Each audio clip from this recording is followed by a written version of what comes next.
Assalamualaikum warahmatullahi wabarakatuh. Saya Muhammad Nabil dari kelas 10 Logam 2 ingin melakukan tugas video sejarah.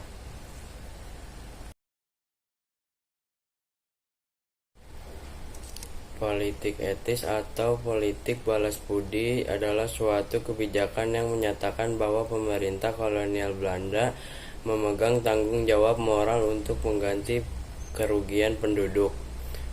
Kebijakan ini dilatar belakangi oleh kaum-kaum etis yang prihatin terhadap kondisi serta ekonomi warga pribumi, sehingga pada tahun 1863 sistem tanah paksa pun harus dihapus. Adapun setelah politik etis dilaksanakan, dampak yang terlihat yaitu munculnya kalangan terdidik dari rakyat Indonesia, terbangunnya saluran irigasi, serta terjadi perpindahan penduduk dalam proses transmigrasi.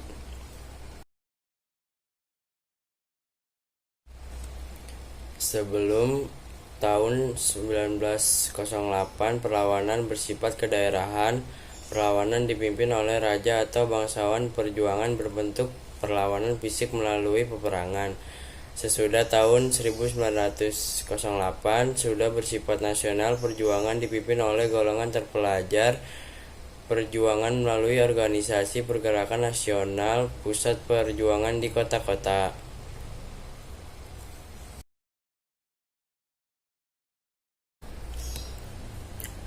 Pergerakan nasional dilatar belakangi oleh dua faktor, yaitu luar dan dalam negeri. Faktor dalam negeri diantaranya adalah kondisi sosial, politik, dan ekonomi Indonesia, munculnya kaum terpelajar, dan kenangan kejayaan Indonesia di masa lalu. Sedangkan faktor luar negeri diantaranya adalah kemenangan Jepang atas Rusia, pergerakan nasional di Asia, dan selebihnya.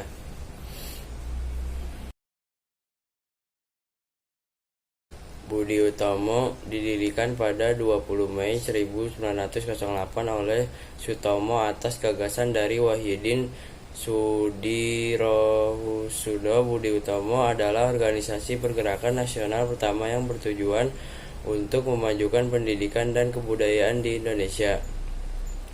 Serikat Islam didirikan pada 16 Oktober 1905 oleh Samanhudi dengan nama awal Serikat Dagang Islam. Organisasi ini merupakan gerakan nasionalis, demokratis, dan ekonomis yang bertujuan untuk memajukan ekonomi pribumi.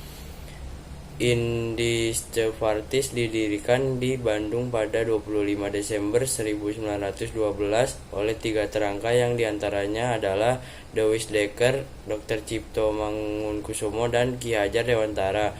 Organisasi ini secara terang-terangan mengkritik pemerintahan Belanda yang menuntut kemerdekaan Indonesia. Partai Nasional Indonesia didirikan pada 4 Juli 1927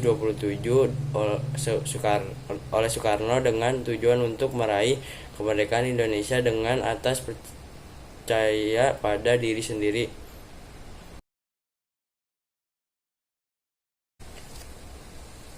Mengusulkan agar semua perkumpulan pemuda bersatu dalam organisasi pemuda Indonesia.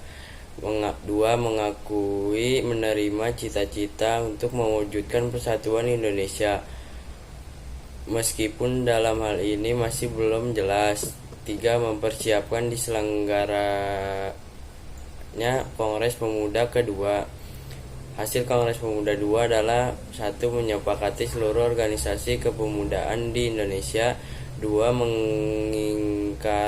Mengingkarkan Sumpah Pemuda. Kami, putra dan putri Indonesia, mengaku bertumpah darah yang satu, tanah air Indonesia. Kami, putra putri Indonesia, mengaku berbahasa yang satu, bangsa Indonesia. Kami, putra dan putri Indonesia, menjunjung bahasa persatuan, bahasa Indonesia.